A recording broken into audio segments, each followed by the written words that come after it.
Hello, it's Peter Wright and Kathleen Beauvais in Ontario, Canada, with episode number 147 of the Yakking Show. This is the show for awakening you to new perspectives in the changing world we're living in, and it's certainly changing every day as we watch the events unfolding. As always, we have interesting guests, but it's not my job to introduce our guest. Kathleen does it so much better than I do. But first, the plug for Kathleen. She wears another hat, and that is to help you with any recruiting or development needs you need in your IT world. She's got good contacts on that. So if you have a problem there, get hold of her. Welcome, Kathleen. How are you doing in Waterloo today? I'm doing great, Peter, and thank you all so very much for tuning in to our show. We so appreciate you, and we love reading your comments, so do please keep those coming. And if anyone out there is interested in being a guest on our show, please don't hesitate to reach out to either Peter or myself. And as Peter mentioned, we do have another special guest with us today. His name is Terry McMullen. Welcome, Terry. How are you today? I'm doing great. Thanks for having me on. I appreciate it. Now, Terry, you are Welcome. a passionate student of philosophy and social psychology. Can you tell our audience a little bit more about your background and what led you to change from a traditional career in the corporate world to studying philosophy? Yeah. I'll give the kind of quick background, and some of it's going to sound cliched as it often does, but we can obviously get into it. So for most of my life, I went to university, I got my degree, I went to business school, I was a consultant by training, and have done that for much of my career. And it was a pretty good life, to be honest. There was nothing really wrong with it. I was relatively happy, but as I look back on it now, what I would say simply was that I just wasn't living completely authentic to myself. And I say that in a very logical, pragmatic way. I hadn't taken the time to think about what really mattered to me. I probably acted more on emotion and intuition and just kind of going with the flow, what was comfortable. So the kind of tipping point for me, though, was when I started to realize to do more of that, to figure out who I was and ultimately make that change. Was probably there was two life events that happened that drove that. One, my sister passed away, and the other was my son was born. So kind of major life events that kind of rattle people, I think, as you would expect. And for me, it made me start being much more introspective and reflective and thinking about those questions, and that kind of headed me down the path. Oh, interesting.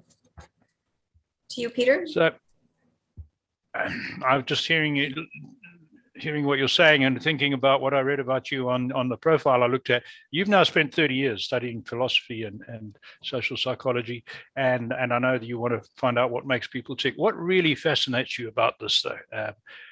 Yeah, I think it's mainly just I tend to try and approach things very logically. To me, it's just the logical way to live, in that our minds drive so much of what we do. It dictates so much of who we are, and ultimately that's our number one tool to try and live kind of a happy, good life. So understanding my mind and the human mind better, to understand its flaws, its biases, how it works in different ways and all that, only seems logical to me, because that gives me a better chance to live a happier life. I understand myself better. I understand the pitfalls that might come up. But then you lead to the question of okay, now I'm better equipped to live a happy life or a better life. But what is a happy life and a better life? And then you get into the philosophy point. So that's where that kind of psychology philosophy thing crosses for me. But it's ultimately around just trying to figure out, how can I have the best life I can have? Interesting. Can you go into a bit more detail there, Terry, in terms of how did you go about exactly figuring that out? Because there's a lot of people that spend an entire lifetime, quite honestly, never getting to the root of what would make them happy or finding their purpose in life. How did it's a journey, and I wouldn't say that I'm even there yet. I think it's an ongoing process, but I think it starts with me. I keep saying the word logic. It's kind of, the goal was to try and get clarity, to try and better understand, again, what mattered to me ultimately.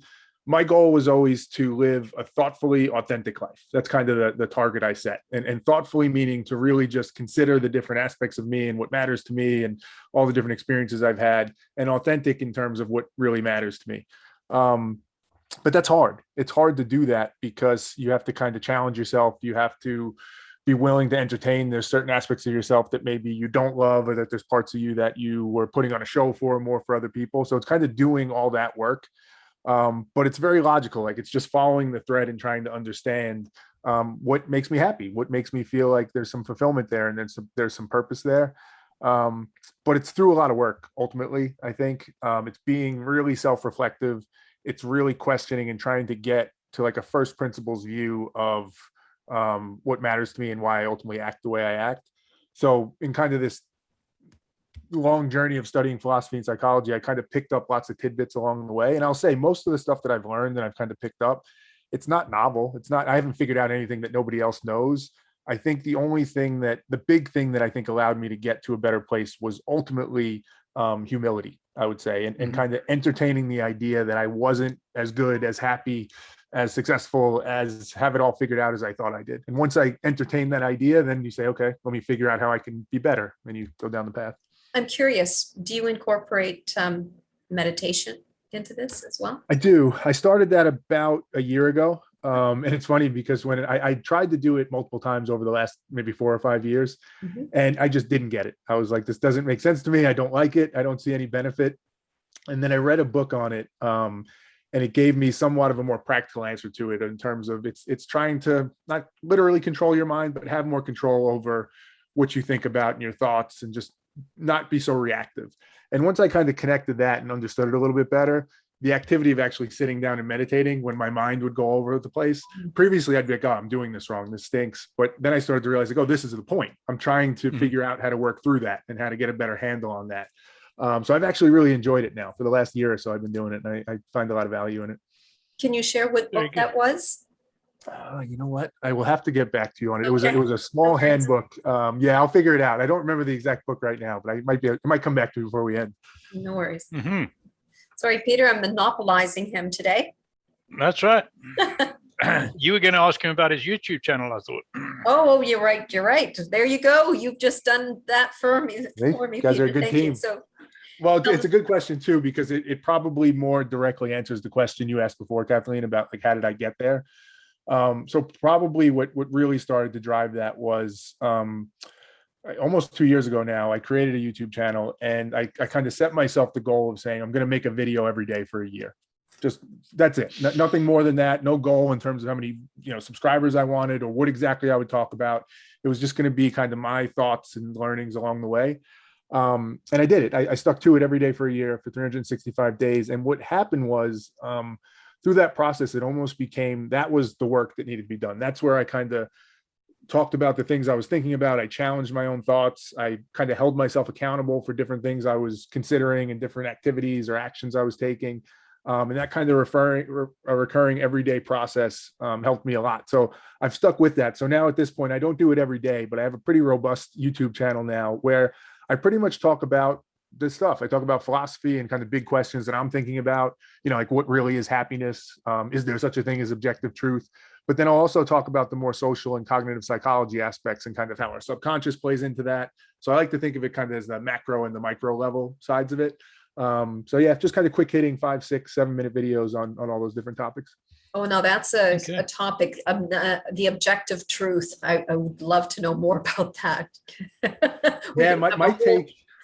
Yeah, I'll give you my quick take on it. So, my view is objective truth exists, but we likely, as we are now, we'll never know it. We'll never know if we found it. So it's almost a myth. Although it exists, we can never really have it, which is a weird situation. But my personal belief is you still aspire towards it. You try and get more clarity. You try and get more information. You be self-reflective. You try and understand other perspectives. You be empathetic because you want to get as close as you can to it. But never fool yourself into thinking you'll ever actually have it. And you can be absolutely certain about anything because things are just too fluid and we don't grasp them that way, I think. Yeah, I think before we overlook this one, you were just talking about your YouTube channel. Let's tell our audience how to find your YouTube channel. What's it under? So it's under my name. I use the name my mom calls me when I'm in trouble, but it's under Terrence McMullen. So you can find it through that. So TERRENCE, last name's McMullen, MCMULLEN. And you'll see a whole bunch of stuff there, all sorts of different videos. So yeah, that's the best way to get to it. I want to look at it. I haven't had a chance to look at it. I've been away, but I'm certainly going to be looking at myself. That leads me to something. You said you did one for a video every day for 365 days. I'm going to tell you my experience with setting a goal to do something for every day for 365 days in a moment. But would you say in trying to change one's not one's character, one's approach to life, for instance, for want of a better term, that goal of doing something every day over a long period is very important, an important tool for affecting those changes? I do think it's an important tool. It's funny, I was just having this conversation with somebody. I do, but I don't think it's the most important or even the large majority of it. I think that's an important way to do it. But I personally believe it's got to be figuring out kind of at a root level what you value most and figure out what you actually care about. Because until you figure that out, you can put all different systems in places and all different habit forming and different things that you do, and they can help incrementally. But to me, it's only once you actually figure out what the truth is and what matters for you and what you're trying to get to, that you can actually increase the odds as much as you can that you'll get to that end place. So I think overlooking that piece and just jumping into the goal setting and running after a habit, it's not a bad thing, but I don't think it's the optimal way to do it. I think it has to start with that introspection. Although I would counter that by saying, in my experience, the exercise you're talking about, introspection and considering what's important, is a very painful exercise for a lot of people. And perhaps taking it in very small chunks by doing a 5-minute video every day makes it less painful. I'm just throwing that out there for consideration. No, I don't disagree. And I think, like most things, it's nuanced and it's complex. And I think you're right. I think the work to do that is super hard. And for some, it feels almost impossible. And for some, it might be, right? Who am I to say? So I think you're right. In certain circumstances, taking that action and starting that process is not a bad thing. What I worry about, though, on the flip side, is that sometimes people use that as kind of what I would call like a cognitive out. So if they say, like, hey, that's really hard work, it's going to be too overwhelming, let me just start a process. But then they're starting the wrong process and they never actually deal with that root issue. So I think there's a balance there for sure. But I'm always kind of worried about going too far in either direction.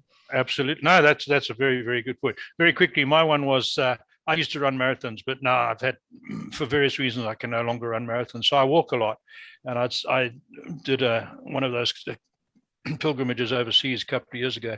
Wanted to go last year and couldn't because of the virus situation. So I said, I need another physical goal. So I said, okay, I'm going to walk for 100 days without missing a day. And I hit it. And I said, I'm going to go 200. And then I said, I've got to do a year. So at 369, I stopped. But having made that commitment, I did it. And I mean, I can remember one night I hadn't walked. It was 9 o'clock, snowing like hell last winter. And I said, I have to walk. And my wife said, you're absolutely nuts. So I said, I've got to walk. I'm curious, what was the why? Like, what was the reason when in those hard days where you didn't want to do it? What was the thing that on the other side of the equation that said, I have to do it for this reason? I've got to hit my target of 365 days. It was 100, then 200, and 365. As a form of self-discipline, if you like, that I think in my life I've given up on stuff I shouldn't have done, and this is one I wasn't going to give up on. So anyway, this show is not about me; it's about you. No, but I get it. It's really interesting hearing your comments here and talking. I know Kathleen wants to talk to you about something else before I jump in again with another question. Go ahead, Peter. Go ahead. No, you wanted to ask Terry about his philosophy, which he has a name for. Let's have a look at that one. That's the important thing we want to hear. Oh, okay. All right. Let's do that. So Terry, can you tell us more about this philosophy? And I don't know if I'm pronouncing it correctly, but it's called Adrogo. Adrogo, yeah, that's it. And it's funny, I picked that.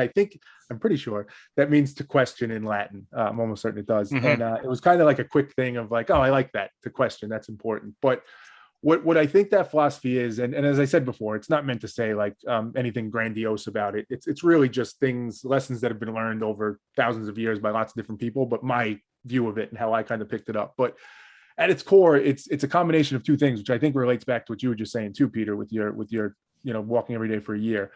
There's one component of it, which is almost a mathematical logic, like a very intellectual mathematical logic that you need to use to figure out and get more clarity on yourself and the world around you. And the basic premise of it is why that's so important, that kind of mathematical logic, is that our brains are designed in such a way that's not necessarily aligned for giving us the best life, right? It's in the terms of our evolution, the way the subconscious functions, the biases, the blind spots we have, the sense of like protecting our ego. Those are all things that serve a functional purpose, but they're not good all the time. So to combat those things, to overcome those biases, to overcome those blind spots, and to kind of keep your subconscious on track, I think the best way to do that is to use a very mathematical, logical approach so that you look at things very logically and analytically and try and get as much clarity as you can. So that's kind of one half of the equation, is doing that thought work to understand whatever it is you're trying to do. The other side of it, though, is more of like the mental toughness to actually execute on it. Because it's one thing to go through the thought exercise and figure out what your issues are. It's another thing to actually accept it, and then accept it every single day, that so you can do the work to change it. So at its core, this Drogo philosophy is really the marrying of those two things. And the idea is to get back to that, what I mentioned before, being thoughtfully authentic, to figure out who you really are so that you can kind of live in accordance with that. So I've got to jump in here and say, I found daily readings from Stoic philosophy help me tremendously. I've had some serious ups and downs in my life, which I don't need to go into now.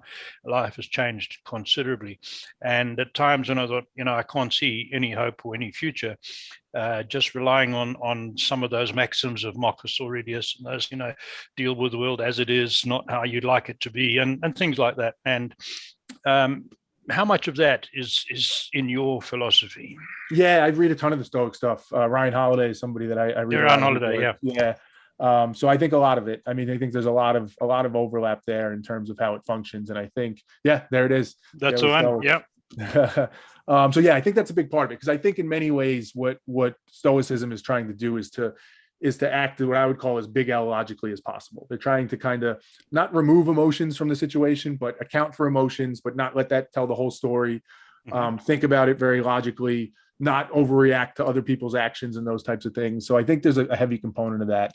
The thing I would add to it, just a touch, or maybe not add to it, but just the way I think of it, is there's this constant need, and that's why I say a Drogo, for questioning. So even in Stoicism or in a Drogo or in anything we do, it's kind of a funny philosophical concept, but it's you can never be too confident in it. You can never be too certain, say, hey, I figured it out. If I just follow the Stoics, or if I just follow this Drogo philosophy or whatever it is, then I'm there. Because to me, the only way to actually get there is to never believe you're there, is to always be questioning and thinking like there may be something I'm missing, at least on the important topics. So to me, that like healthy tension in your own mind of never getting too comfortable, never allowing certainty to creep in, that's really the key magic sauce, I think, to finding happiness. Yeah, I think you're absolutely right. And I found, from my advanced age of just over 70, that unfortunately myself as a prime example, and I think a lot of other people, we only start gaining this wisdom when we've already spent a good part of our lives chasing the wrong thing.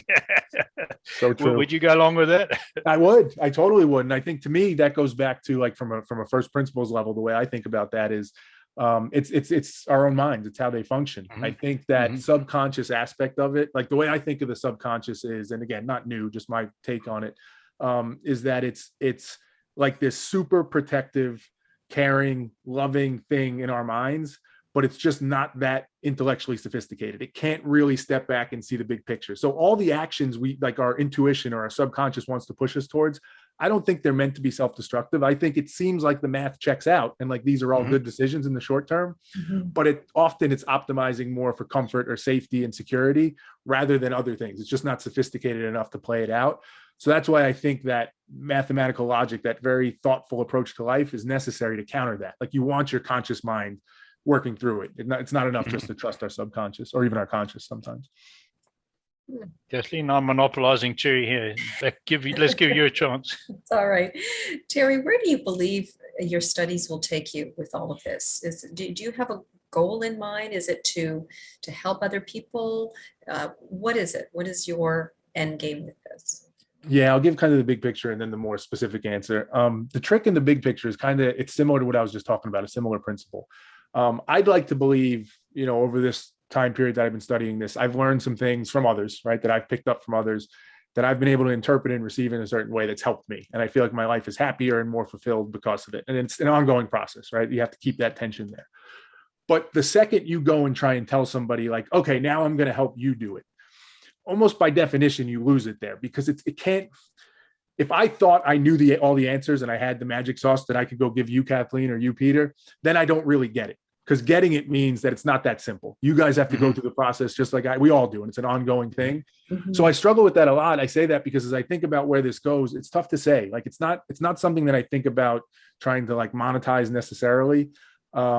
So that's a kind of a tricky thing for me. But what I'm doing right now, so I can at least tell you that, is a podcast that I started, which is called What's the Value? And it's pretty much having conversations like this where I try and understand other people's perspectives. So I ask them what they value most in life. And then we have a conversation and kind of explore it and dissect it and try and understand it, just to kind of get that perspective, because I think that helps me learn, them learn, and everybody learn. And at the end of the day, I guess the most direct answer to your question is where I think this takes me. My hope is just takes me to a happier life at the end of it. At the end of life, I feel like I optimized for more happiness and joy. And I mean that in like not just the hedonistic sense of happiness, but in true happiness. Like I've figured out what matters to me. In my case, it's my family, my son, things like that. And I live in accordance with that. And this whole process helps me do that better. What it looks like specifically, I'm not sure. Interesting. I'm going to throw another one in that something you mentioned earlier, mental toughness. Would you, from your observations, your experience, would you say that people acquire mental toughness incrementally, and that if they get through a tough patch, as you did with losing a sibling and then your son being born, you get through that, does that build you strength and give you a foundation for getting through the next whatever may come along and hit you? I think so. I think logically that sounds right, that we kind of do build it up. I don't know if it's truly built up though, like where we don't have it and then we build it up, or if we always have it and it's just convincing ourselves to tap into it more, but that might be the other side of the same coin. So probably the same thing, but I do think so. I mean, I think there's only so much you can think yourself through, and kind of just using that kind of one side of it where you're just trying to get clarity and understand it. That can only take you so far. I do think there's something to be said for building it up. And you see a lot of that in kind of the self-improvement world today, where a lot of people it's combined with like nutrition and health. And I think that's because that's often the easiest place to start to build it up. If you can start to build up your mental toughness and all that with eating better or exercising and running every day, that starts that process. And then you can kind of manifest it out into other areas. So yeah, short answer is, yeah, I think that's right, Peter. Yeah, one of the reasons I asked you that is I've had a very different experience in Africa to most North Americans, and so I don't get fired up about the dangers of this virus that's going around. But some people, the fear of it drives them to absolute pieces, even though we know that their chances of being badly affected or dying are minimal. Other people suddenly faced for the first time in their lives, people in their 40s and 50s with unemployment, are devastated by the concept. I'm not losing any sleep over it. And I put it, in my case, I put it down to having gone through so much worse over a long period and lost everything a couple of times. That's why I asked you that question. Having got through it once, does it prepare you now for a sudden hit? I think it does. And I think it does. Yeah, I think it does. Although, as you might guess, where my mind goes as you're saying that, and for myself as much as you, Peter, but I'll only speak for myself. My mind always goes to like, where's the trap? Where's the mental trap in it? And getting overconfident and feeling like, well, I've been through worse. This is nothing. I'm not saying you're saying that by any means, but I'm saying in any dynamic where you feel like I've got this figured out, my mind always goes to like, well, you better check that. You better make sure, because if you feel too confident, there might be some danger in that. But yeah, I agree with you. Oh yes, that's true. And I could give you some examples of that, but I don't want to keep on talking about that. So what I want to ask you from your experience, and you've had a long experience in this, and you've been in the corporate world as well. Is there a characteristic or habit or something special that sets those who naturally end up being more balanced, happy, and satisfied from those who never get there and who are continually on, say, that hamster wheel of the corporate ladder and always wondering what they should be doing? Is there anything major differences between the two you can identify? Yeah, I'd say it's three things that I've touched on already, but I'll sum them up a bit, and then I'll say the one that I think is most critical.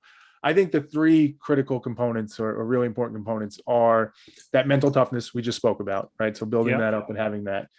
Humility, as I spoke a little bit about before, and then also some level of what I would call like logical sophistication, the ability to kind of follow a thread. And I don't mean that to sound condescending or anything, but the ability to really understand what's going on in your mind, all different inputs, and kind of piece it together to try and get a better sense of what's there. I think when you put those three things together, it gives you the best opportunity to succeed. And if I had to pick one out of those three, I mentioned it before, but I think it has to be humility. I think it's not enough, I don't think, on its own, But without humility, you won't recognize you're not as mentally tough as you think you are, right? And which I did for a lot of my life. I like to think I was a tough person and I could do things I wanted to do. And I kept failing at different things and not being honest with myself about it, because ironically, I wasn't mentally tough and I wasn't humble enough to admit that to myself. Same thing on the logical side. It's our minds are so quick to jump to conclusions and say, like, because that's what we want. We want to understand things and have it be cohesive, that we jump and we think, okay, I understand this. I know this. This is definitely true. Having the humility to say, I don't know. Like, I think it might be that, but I'm really not sure. Maybe there's some other information, or maybe I don't have the right perspective on it.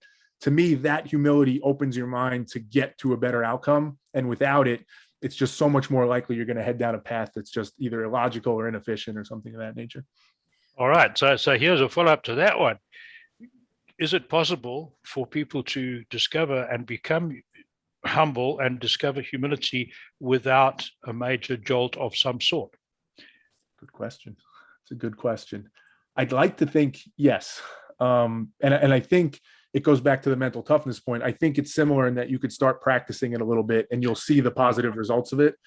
But that initial, to your question, that initial being willing to be more humble, it's such a tricky thing, because almost by definition of it, if you're not humble, you're not willing to entertain the idea that you're not humble because you think you're great.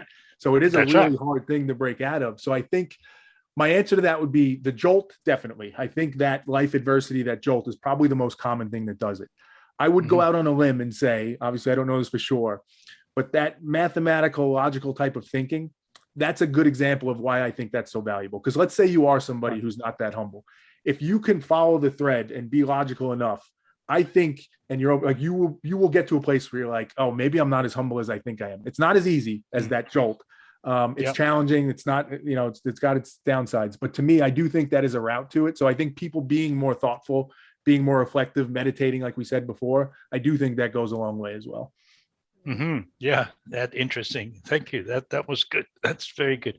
I think also that humility plays an important factor when you're having deep discussions, especially about philosophy with people, because everyone has a different opinion. And as humans, we want to change people's thinking so that they match our thinking, right? You want to try to convince somebody of something. And I suppose that's where the humility comes into place, where you just kind of have to step back and just allow somebody to express their own opinion. How do you typically handle that? Yeah, I think so. The one of the people that I look up to most, maybe the person I look up to most, is Richard Feynman. You guys familiar with Richard Feynman? He was a Nobel Prize winning physicist. He was also a bit of a philosopher in his own right. But so this is one of the most brilliant people in the world. As I said, won a Nobel Prize. And if you've ever listened to him speak or read any of his books, to me, I often say, like, I want to Feynman the situation. Like, that's the mentality I want to bring to it. And when I think of him, what I think of is like a ferocious open-mindedness, a ferocious degree of openness to say it could be all different answers. I don't know things, right? There's so much out there that I don't know, paired with a ferocious skepticism. So it's not just completely open to, I'll go with whatever somebody tells me. I'm open to it. I entertain the idea it might be that, but it's got to pass the test. I have to go through and be skeptical and question and look at it. And his ability to pair those things, to me, is kind of what I aspire towards. And what's beautiful about him is he did it in kind of a humble, I guess, way, but in a way where it wasn't, sometimes it was, but often wasn't like offensive to people. He was in search of the truth. He was in search of learning more. And I think when that feels genuine, it makes it much, much easier to do that. Yeah. I got to throw in a quick comment here. You mentioned humility. I would say certainly the most successful businessman we've ever had, or business person we've ever had as a guest on this show, who's also one of the greatest humanitarians we've come across in our short career of co-hosting this show. And Kathleen knows the gentleman I'm talking about. His name is Jim. He mentioned that same fact when we asked him, and he's highly successful and very wealthy, and does a huge amount, more than you can ever imagine, for in his case, immigrants, right? And when we asked him that question, similar to what I've just asked you, because he was a businessman, it was more aligned with success than anything else. He said humility. Yeah, that's right. Yeah, and remember that, Kathleen? I do now. Yes, that's a very good point. Yeah, you know what I think about that, Peter, is one of the concepts I come back to a lot, back to philosophy, is I think it was Plato's idea of like the philosopher king. And if you're familiar with that, his belief was the only person that should lead should be the philosopher king. Like, now we could debate this, but the idea was it's the person who doesn't really want power. They're just in search of wisdom. They're trying to improve. That's the person that should lead, not the one who wants it, not the one who's seeking it, not the one who's after it. And I think kind of just conceptually, that idea of a philosopher king, that's somewhat like Richard Feynman, like I was just talking about, sounds somewhat like Jim, the gentleman you're mentioning, Peter. It's those people who can somehow figure it out.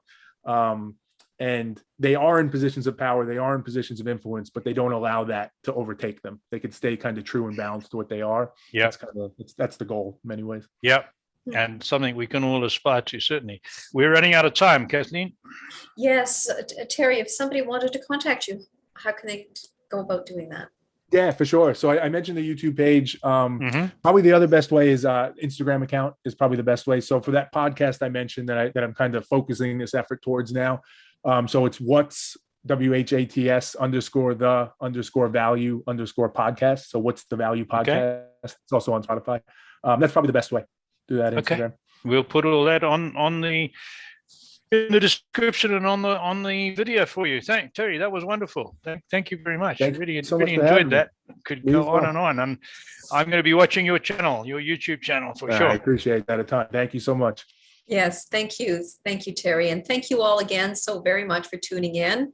Please, again, keep those comments coming. We love to read them. And until next time, take care, everyone. Bye-bye.